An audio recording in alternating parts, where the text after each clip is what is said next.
आत्मनिर्भर भारत की आत्मनिर्भर फौज के ऊपर बेस है ये आईडेक्स 2024। मैं इस वक्त हूँ एक सिमुलेटर के पास। ये सिमुलेटर बनाया है एक प्राइवेट कंपनी में जो है 3D और ये है दिल्ली बेस्ड। और ये सिमुलेटर है मिराज 2000 का। मिराज 2000 एक फ्रांसीसी लड़ाकू विमान है। आइए हम इसके बारे में जानते हैं किस तरह से हमारी फ़ौज को, हमारी वायुसेना को आत्मनिर्भर होने में मदद करेगा। मैं इस वक्त बैठ गया हूँ सिमुलेटर के अंदर और ये मुझे कॉकपिट का फील दे रहा है। ये सिमुलेटर बनाने की ज़रूरत क्यों पड़ी? क्योंकि मिराज हमारे पास बहुत लंबे वक्त से है। और ये किस तरह से हमारी फ़ौज की मदद करेगा? जो युद्ध है उसका माहौल अब बदल चुका है। पहले 1 वर्सेस 1 कॉम्बैट काफ़ी ज़्यादा होता था। अब जो है वो पूरे स्क्वाड्रन के साथ में फाइट करता है, तो मल्टीपल एयरप्लेन्स एक दूसरे के साथ में कॉम्बैट करते हैं। जो सिमुलेटर हमें मिलता है वो सिमुलेटर हमें ओरिजिनल जो मैन्युफैक्चरर होता है उससे सिर्फ एक मिलता है। अब हमें जो ज़रूरत है वो हमें ज़रूरत है कि मल्टीपल सिमुलेटर्स जो छोटे फॉर्म फैक्टर में और एक दूसरे से नेटवर्क किए जा सकें। तो जैसे बालाकोट की लड़ाई हुई, उसके बाद में बहुत सारे जहाज़ दूसरे जहाज़ों से लड़ रहे थे, तो ऐसा सिनेरियो आप इसमें बना सकते हैं जिसमें एक तरफ 20 और दूसरी तरफ 20 एक दूसरे से नेटवर्क करके कॉम्बैट की एक्सपीरियंस कर सकते हैं। यानी कि आप प्रैक्टिस कर सकते हैं। ये 3 स्क्रीन्स है, इस पर हम मैक्सिमम कितना कॉम्बिनेशन बना सकते हैं? आप अगर ये बात करें कि कितने सिमुलेटर्स ऐसे मिलके एक दूसरे से कॉम्बैट कर सकते हैं तो उसकी कोई ऐसी लिमिट नहीं है। फिलहाल हम 60 करने वाले हैं। ये पूरा स्वदेशी भारत में, दिल्ली में बना है। हम इसको जो हम इस पर प्रैक्टिस कराएंगे अपने फाइटर पायलट्स को, उससे हम कितना फॉरेन करेंसी बचाएंगे और कितनी मदद होगी हमारी? पहली बात तो सिर्फ फॉरेन करेंसी नहीं, जो पैसा बचेगा। सो फॉर एग्जांपल इससे जो खर्चा होता है एक जहाज़ को उड़ाने का, जो 1 घंटे का बचेगा, और अगर इसके लिए हम मल्टीपल यानी कि 5 वर्सेस 5 या 10 वर्सेस 10 करने वाले हैं, मेरे ख्याल से 99% तक का हमारा खर्चा इससे बच जाएगा। तो जैसे कि आपने देखा कि आत्मनिर्भर भारत की आत्मनिर्भर फौज और उसके साथ जब हाथ मिलेगा निजी क्षेत्र का, तो हमारी फ़ौजें नई ऊंचाइयों को छुएंगी।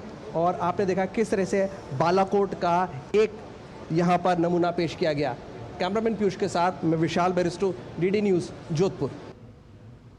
आकाश से आकाश और आकाश से धरती पर लड़ाई में यूएवी यानी ड्रोन की अहम भूमिका है। और अब भारत में भी ऐसे नायाब ड्रोन बन रहे हैं जो सौर ऊर्जा से लगातार 27 घंटे आसमान में ही दुश्मन के मंसूबे निस्तोनाबाद कर सकते हैं।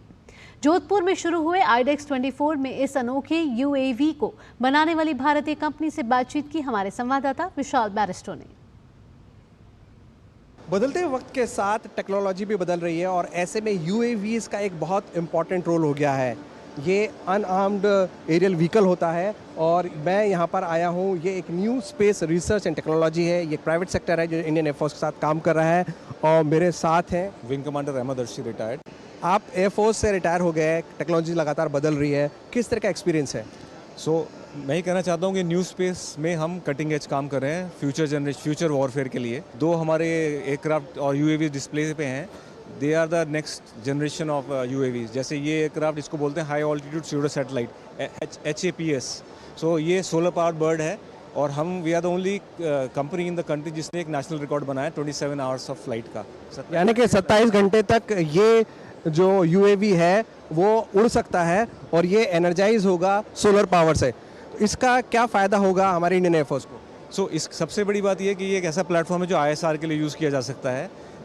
इस क्लास ऑफ एयरक्राफ्ट में आप सिंस फ्यूल या आपको कभी you will never run out of fuel, तो आप अपने एरिया ऑफ ऑपरेशन पे जितनी देर तक चाहें तब तक रह सकते हैं। Persistent surveillance is the bus word. आप वहाँ रहेंगे और लॉन्ग टर्म तक उस एरिया को कवर करेंगे। अच्छा, क्या ये मदर एयरक्राफ्ट से कनेक्टेड रहता है या ये अपने अलग ही रहता है? हमारे कॉन्सेप्ट में this could be one of the mother aircraft, इसका इन द सेंस कि सिंस ये बहुत ऊपर तक फ्लाई कर सकता है तो ये और ही ज़्यादा देख सकता है एरिया, तो ये बाकी छोटे म्यूनिशंस को गाइड कर सकता है अगर चाहिए तो। अच्छा, ये दुश्मन के रडार से कैसे बचेगा?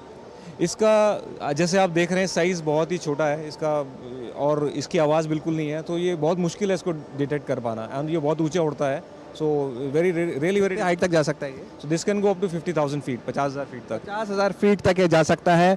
और इसके साथ एक और यूएवी है, इसका क्या नाम दिया है आपने? इसको हम बोलते हैं alpha, air launch flexible asset.